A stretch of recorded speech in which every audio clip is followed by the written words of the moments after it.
First, as we move away from the presidential debate Tuesday night and towards the election race, which culminates November 5th, there are a few key policies and topics every American is focusing on, one of those being strengthening our economy. In a poll conducted by SSRS for CNN on Tuesday, a strong majority of respondents indicated that Kamala Harris performed better than Donald Trump in the debate. But after the debate, SSRS asked the respondents, regardless of which candidate you support, who would better handle a variety of issues.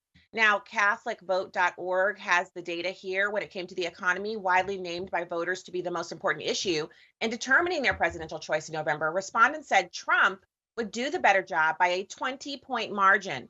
The result comes as critics scrutinize several of Harris's announced economic policies, including her proposed ban on price gauging, as she calls it, gouging for the rest of us, and a tax on unrealized capital gains for the wealthy, which will eventually hit all of us. Never be fooled by that.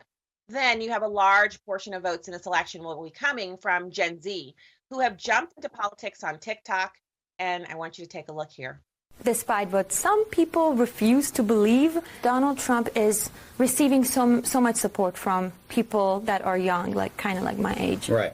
Nessa is an Iranian immigrant who's amassed thousands of followers with her pro-Trump TikToks, many of which show off this MAGA store in Forest Lake, Minnesota. You will get compliments from most people on social media as long as you support their opinions, and I believe the algorithm also plays a huge part, specifically on TikTok. You know when you're posting this stuff that it's going to start a debate. Yes. And that's kind of the point? Kind of, yeah. I believe I'm providing a space for Republicans and Democrats to have debates. So providing a space for Republicans and Democrats to have debates, how novel and how nice is it to see someone young and beautiful and fresh and free from her inhibitions, things that come on us later when we get into groups and clubs and we feel as if we have to have a certain opinion. This young woman is wild and free and expressing herself online, and a lot of people really appreciate it. And so to find out where some of the voting concerns lie from this younger group of Americans, campus reform correspondent and student at the University of Florida, Emily Sturge, joins us now. Emily, thanks so much for joining us. Thank you so much for having me. So could you give us your perspective as Gen Z, which is, to me, obviously the most fascinating group right now? I'm Gen X, and no one cares about us, and we don't care about that. But Gen Z is the new thing. And we have kids who are Gen Z, and I'm so fascinated by the way your takes on the world are. It's not that they're not common sense, but they're so differently presented than anything we would have come up with in my generation when we were your age, and especially having to do with Taylor Swift and her impact on the election. I believe social media is going to have a massive impact this election. I'm on my college campus every single day, and I'm on social media, and I'm seeing enthusiasm from my peers for Kamala Harris. And now this Taylor Swift endorsement fits right in to Kamala Harris's campaign.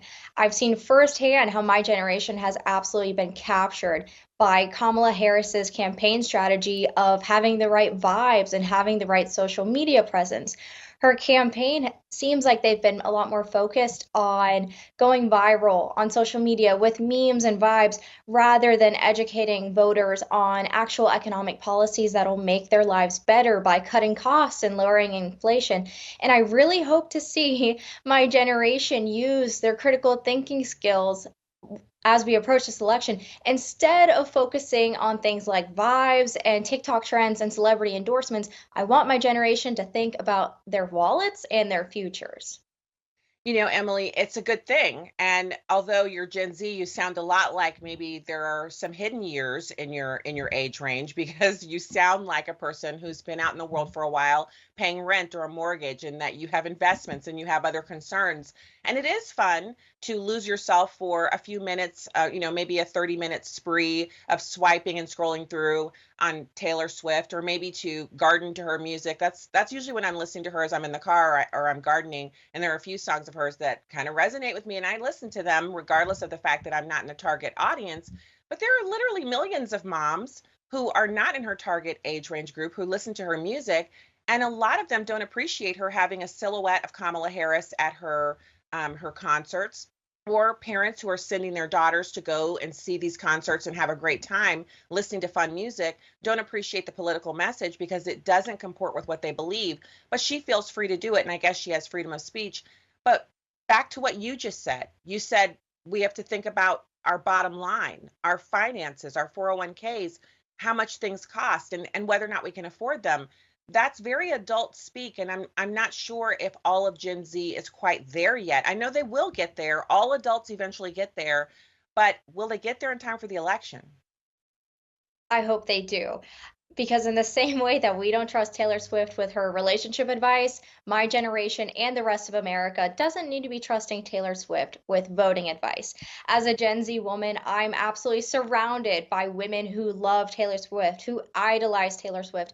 And I have watched since I was in elementary school how Taylor Swift has constantly peddled her feminist leftist ideology on her impressionable audience of mainly young women, very impressionable minds. For the past 15 years or so, I've watched as my friends and my peers have idolized Taylor Swift, and so many have fallen victim to her leftist narrative.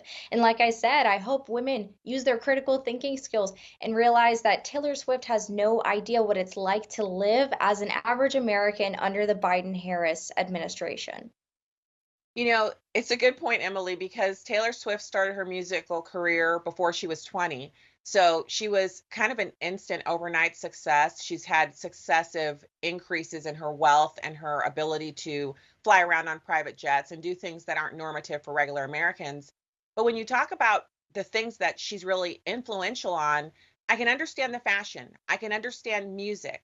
But agree with you. I don't understand why anyone would see her as a model for relationships. Anyone in your personal life who has the kind of relationship record that she has, the number of boyfriends, the number of breakups, it's actually that's a person you would consider to be a failure and someone who maybe is undateable, someone who's not marriageable if they had the same kind of record that Taylor Swift has. So this is a lifestyle that really only works if you are Taylor Swift. It's uniquely suited to her.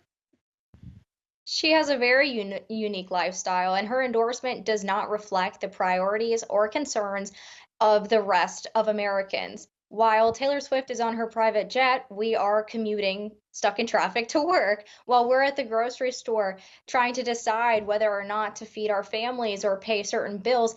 Taylor Swift owns 8 multi-million-dollar homes. She clearly does not live the same lifestyle as the rest of America. There is a glaring disconnect in her values of the values of the Hollywood elites versus average Americans. She hasn't been impacted by high costs, by inflation, by crime, by the open border in the same way that the rest of America has. And with that, I would say you have effectively dismantled any reason why any person who is of voting age should listen to her for political advice. Rather, they should do as you have done. You work at Campus Reform in addition to being a full-time college student. So that means you're reading and you're writing and you're researching and basing your opinions on policy and what the candidates have said and their plans on their websites, which is the true way of determining whether or not a candidate is for you. That's the important thing. Emily Sturge, always a pleasure to hear from you here at Stacy Washington Now, Campus Reform correspondent. Thank you so much for joining me. Thank you so much for having me.